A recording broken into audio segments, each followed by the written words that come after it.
Assalamualaikum warahmatullahi wabarakatuh. Jumpa lagi dengan saya Nugroho Agung Cahyono. Dan untuk sesi kali ini, untuk pertemuan perdana, kita akan belajar dan berdiskusi mengenai materi perpajakan yang baru. Yang sebelumnya kalau rekan-rekan sekalian telah belajar tentang praktikum perpajakan di semester 4 dan di semester 5 ini rekan-rekan akan mendapatkan materi baru yang juga cukup menarik, yaitu perencanaan pajak UMKM. Nah, jadi sebagai prasyaratnya adalah rekan-rekan untuk menempuh mata kuliah ini sudah tentunya telah lulus untuk mata kuliah di praktikum perpajakan maupun di perpajakan di semester sebelumnya. Dan untuk perencanaan pajak UMKM sendiri nanti akan saya ampu, dan tentunya juga kita akan secara umum akan masih modelnya akan lebih kurang sama di semester sebelumnya, lebih ke diskusi online, kemudian ada Zoom meeting, kemudian juga ada mini quiz atau uji pemahaman materi, yang juga itu menjadi poin penting ya bagi rekan-rekan sebagai dasar penilaian, selain juga untuk UTS maupun UAS. Baik, untuk berikutnya, untuk yang akan kita bahas di materi perdana di sini untuk pengantarnya atau overview-nya, perencanaan pajak UMKM meliputi ada perspektif pajak, kondisi psikologis wajib pajak, jenis penghindaran pajak, dan motivasi manajemen pajak. Untuk perspektif pajak sendiri, ya secara garis besar dapat disimak di screen bahwa secara garis besar ada perspektif utopia makro. Ya, jadi perspektif ini melihat bahwa pajak dilihat sebagai suatu kewajiban bagi warga negara untuk mendanai tugas-tugas pemerintahan dan menjadi tulang punggung penerimaan negara bagi pembangunan. Namun di sisi lain ada perspektif financial micro, yang mana bagi wajib pajak atau pihak yang membayar, atau dalam hal ini adalah perusahaan, pajak lebih dipandang sebagai bentuk dari transfer sumber daya ekonomis dari sektor private kepada sektor publik yang mengakibatkan berkurangnya daya belanja atau daya beli wajib pajak.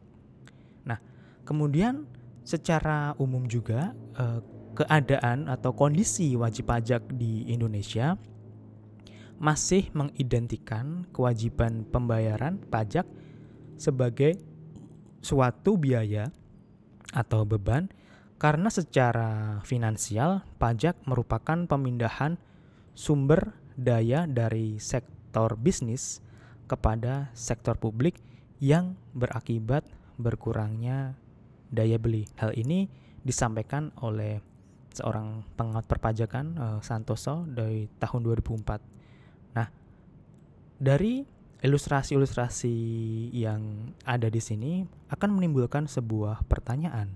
Ya, jadi mengapa harus membayar pajak jika dapat menghindarinya?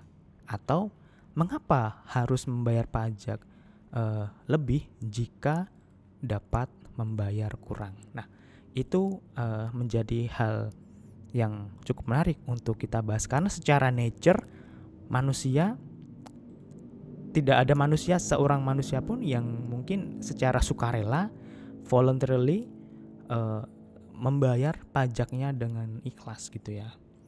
Nah, cuman di sini setelah dijelaskan ada di perspektif, dua perspektif tadi ya, baik perspektif utopia makro maupun perspektif financial makro. Nah, secara kondisi psikologis wajib pajak itu sendiri itu masih berkaitan erat dengan pertanyaan tadi. Jadi mengapa wajib pajak harus membayar pajak jika dapat menghindarinya? Nah, Mungkin secara garis besar untuk jawabannya atau alasan yang dapat dikemukakan bahwa seorang wajib pajak yang rasional akan berusaha untuk meminimumkan biaya beban atau memperkecil biayanya, termasuk pembayaran pajak untuk memaksimumkan laba atau melakukan efisiensi biaya dalam rangka peningkatan daya saing usaha. Dan efisiensi biaya adalah sebuah keharusan dalam operasional perusahaan. Nah, jadi secara umum bahwa manajemen perpajakan itu akan menjadi relevan sebagai upaya peningkatan efisiensi atau peningkatan laba. Jadi untuk menjembatani hal ini akan diperlukan terutama bagi baik perusahaan atau wajib pajak orang pribadi ataupun wajib pajak badan, itu membutuhkan sebuah manajemen perpajakan yang mana itu tujuan utamanya juga untuk sebagai upaya peningkatan efisiensi atau peningkatan laba. Nah, kemudian kita juga akan berbicara terkait dengan jenis-jenis penghindaran pajak.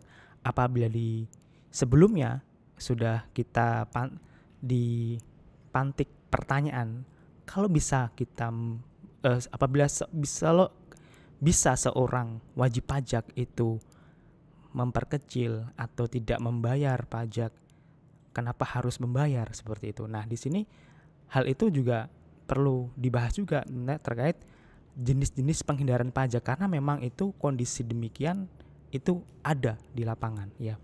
Nah, di sini urgensi manajemen pajak sebagai upaya untuk meminimumkan terjadinya penghindaran pajak itu terdiri dari meliputi ada perlawanan aktif, yang kedua perlawanan pasif. Nah, perlawanan aktif itu meliputi semua usaha dan perbuatan yang secara langsung ditujukan terhadap pemeriksaan dan bertujuan untuk menghindari pajak.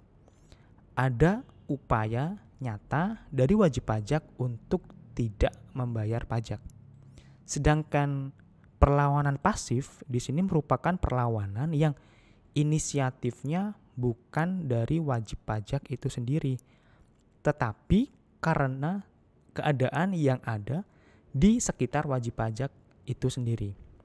Misalkan potensi kehilangan peluang bisnis di sektor formal karena ketidakmauan untuk patuh membayar pajak dengan memiliki NPWP. Jadi itu ada kondisi lain ya, external condition di luar wajib pajak, tetapi itu lebih kepada keadaan yang ada di sekitar wajib pajak itu sendiri. Baik. Nah, di sini untuk perlawanan aktif itu terbagi menjadi 3 ya. Ada tax avoidance, kemudian tax evasion, dan melalaikan pajak. Nah, untuk tax avoidance atau penghindaran pajak, jadi di sini pengertiannya dikutip dari salah satu quotation dari N.A.Bar, S.R. James, dan A.R. Prest. Jadi manipulasi penghasilan secara legal yang masih sesuai dengan ketentuan peraturan perundang-undangan perpajakan untuk memperkecil jumlah pajak yang terutang. Nah, itu dinyatakan seperti itu. Jadi koridornya di sini secara legal. Jadi masih secara legal dan masih sesuai dengan ketentuan peraturan perundang-undangan perpajakan yang memang tujuannya untuk meminimumkan beban pajak atau biaya pajak guna memaksimumkan laba gitu ya. Dan penghindaran pajak ini atau tax avoidance ini dapat dilakukan dengan 3 cara, antara lain dengan menahan diri. Kemudian artinya maksudnya menahan diri di sini bahwa contohnya misalkan seorang rokok apabila tidak ingin dikenai cukai tembakau, maka dia akan berupaya untuk menahan diri untuk tidak merokok gitu ya. Kemudian pindah lokasi, maksudnya contohnya seperti sebuah perusahaan ya atau pabrik berupaya untuk memindahkan lokasi operasi pabriknya dari wilayah atau area yang mempunyai tarif pajak yang tinggi ke lokasi pabrik atau wilayah yang tarif pajaknya lebih rendah. Dan tujuannya pasti ya sama. Kenapa? Untuk meminimumkan biaya pajak gitu ya. Guna apa? Untuk memaksimumkan laba perusahaan. Dan yang ketiga adanya penghindaran pajak secara yuridis. Nah, maksudnya apa di sini? Ini maksudnya adalah berupaya untuk mencari celah atau gray area atau wilayah abu-abu atau loopholes istilahnya. Jadi hal-hal yang secara eksplisit tidak atau belum diatur dalam ketentuan peraturan perundang-undangan perpajakan seperti itu. Secara yuridis gitu ya. Kemudian yang kedua ada tax evasion. Nah, di sini pengertiannya adalah suatu tindakan untuk meminimumkan beban pajak dengan cara melawan ketentuan pajak ilegal yang dapat dihukum dengan sanksi pidana. Contohnya apa? Contohnya adalah dengan sengaja memperkecil jumlah pendapatan dari perusahaan misalkan under declared revenue atau melaporkan kerugian, manipulate the loss sehingga jumlah pajak yang terutang menjadi lebih kecil atau bahkan memang tidak membayar pajak sama sekali seperti itu. Jadi itu tax evasion. Jadi lebih dia lawan secara ilegal. Jadi lebih ke ilegal. Kalau yang tax avoidance itu tadi secara legal dan masih sesuai dengan koridor peraturan atau ketentuan perpajakan, sementara tax evasion dia memang secara ilegal dan ada sanksinya. Adanya punishment berupa sanksi pidana. Sedangkan yang ketiga ada tindakan melalaikan pajak. Nah, di sini meliputi apa? Yang pertama, ketidakpedulian atau ignorance.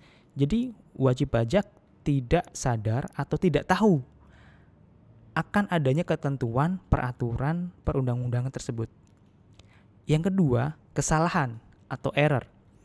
Wajib pajak mengetahui mengenai ketentuan peraturan perundang-undangan perpajakan, tetapi salah dalam menerapkan perhitungannya.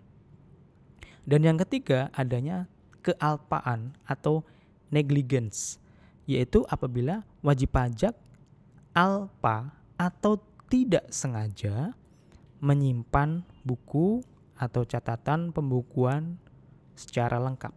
Seperti itu ya. Jadi ini merupakan contoh dari perlawanan aktif. Nah, kemudian adanya motivasi manajemen pajak. Nah, di sini perlu kita ketahui apa sih menjadi motivasi untuk manajemen pajak itu sebenarnya meliputi apa saja gitu ya. Kita perlu menggali lebih lanjut. Nah, di sini dikutip dari ahli di bidang perpajakan. Jadi faktor-faktor penyebab ya, menurut Simon James dan Christopher dalam Gunadi, kutipan di Gunadi, ada faktor-faktornya meliputi yang pertama tingginya tarif pajak atau high tax rate. Jadi semakin tinggi maka semakin tingginya tarif pajak itu akan memunculkan motivasi untuk melakukan tindakan untuk manajemen tadi ya. Kemudian kekurang gamblangan atau imprecise ketentuan secara eksplisit maupun implisit. Kemudian adanya terlalu kecilnya sanksi atau insufficient penalties. Jadi sanksinya terlalu kecil. Jadi sehingga adanya upaya atau motivasi ya sanksinya aja kecil, ya udah biarin aja. Artinya saya masih pengen si wajib pajak mempunyai motivasi untuk memperkecil laporan perpajakannya dari mungkin jumlah omsetnya atau peredaran usaha ataupun revenue-nya diperkecil seperti itu. Karena apa? Kenapa? Karena pun kena sanksi itu juga sanksinya tidak material gitu ya. Kemudian yang keempat adanya kekurang wajaran atau kekurang merataan atau inequity gitu ya. Nah, jadi mungkin di sini ada untuk kekurang wajaran bisa aja adanya di gray area tadi, misalnya di adanya muncul loopholes dalam peraturan perpajakan gitu ya. Kemudian di faktor yang lain yang dikutip dari Salamun di sini, hal yang dapat mempengaruhi kepatuhan wajib pajak dalam memenuhi kewajiban perpajakannya. Yang pertama ada tarif pajak, yang kedua pelaksanaan penagihan yang rapi, konsisten dan konsekuen. Kemudian ada tidaknya sanksi bagi pelanggar dan pelaksanaan sanksi secara konsisten, konsekuen dan tanpa pandang bulu. Jadi untuk baik pendapat yang pertama maupun yang kedua ini, itu tarif pajak juga menempati porsi. Di sini sama-sama ada gitu ya faktornya menyebabkan motivasi untuk manajemen pajak itu. Nah, kemudian mengenai tax management dan tax planning di sini bahwa ada kesamaan maupun ada sedikit perbedaan juga. Kenapa? Nah, sebenarnya tujuannya sama. Tax management maupun tax planning itu memang untuk meningkatkan laba atau meningkatkan efisiensi. Nah, tetapi secara prosedural itu agak sedikit berbeda. Nah, kita coba simak bersama. Jadi untuk tax planning di sini dikutip dari salah seorang ahli di bidang perpajakan dari Barry Spitz. Jadi tax planning adalah sebuah aransemen dari urusan bisnis dan urusan personal yang sebagai upaya atau sebagai bentuk untuk mengecilkan laba di sini dengan cara yang menguntungkan bagi wajib pajak gitu ya. Nah, jadi hal ini kenapa memunculkan bahwa proses pengambilan tax factor atau faktor-faktor pajak yang relevan dan non-tax factor yang material untuk menentukan apakah, kapan, bagaimana, dan dengan siapa melakukan transaksi operasi dan hubungan dagang yang memungkinkan tercapainya beban pajak pada tax events yang serendah mungkin dan sejalan dengan tercapainya tujuan usaha. Itu bagian dari tax planning, ya, perencanaan pajak gitu ya. Sementara untuk tax management, suatu usaha menyeluruh yang dilakukan terus-menerus oleh wajib pajak agar semua hal yang berkaitan dengan urusan perpajakan dapat dikelola dengan baik, ekonomis, efektif, dan efisien, sehingga dapat memberikan kontribusi maksimum bagi kelangsungan usaha wajib pajak tanpa mengorbankan kepentingan penerimaan negara. Di sini disampaikan oleh Iman Santoso.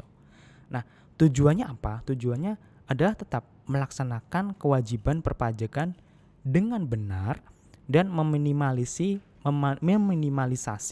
beban pajak untuk maksimalisasi net after profit tax. Jadi laba setelah pajak gitu ya. Jadi mungkin kalau rekan-rekan sudah pernah belajar di pengantar manajemen, ini sebenarnya mulai dari planning gitu ya. Jadi kalau tax planning itu bagian dari perencanaan. Nah, sementara sebenarnya masih ada tahapan prosedur selanjutnya. Perencanaan, pengorganisasian, pelaksanaan, pengawasan dan sebagainya. Nah, itu yang sebenarnya akan difasilitasi di ruang lingkup tax management atau manajemen pajak. Seperti itu. Nah, mungkin itu yang bisa saya sampaikan di sesi pertama ini, dan untuk sebagai referensi untuk membaca materi-materi terkait dengan perencanaan pajak, rekan-rekan bisa mencari referensi. Mungkin ada beberapa buku yang mungkin ada di saya, tapi juga silakan nanti rekan-rekan cek juga ada referensi dari Iman Santoso dan Ning Rahayu dengan judul bukunya Corporate Tax Management, mengulas upaya pengelolaan pajak perusahaan secara konseptual praktikal, Jakarta Ortex 2019, atau dari Erli Swandi, Perencanaan Pajak, terbitan Salemba 4, atau dari Hairil Anwar Pohan dengan judul Manajemen Perpajakan, Strategi Perencanaan Pajak dan Bisnis, terbitan dari Gramedia Pustaka Utama.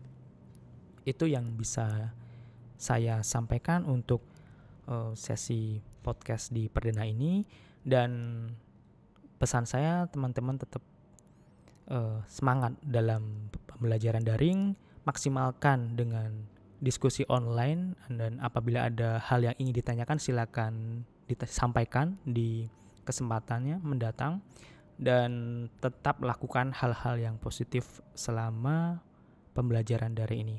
Dan terakhir, tetap jaga kesehatan, itu yang terpenting. Demikian yang bisa saya sampaikan. Terima kasih atas perhatiannya. Wassalamualaikum warahmatullahi wabarakatuh.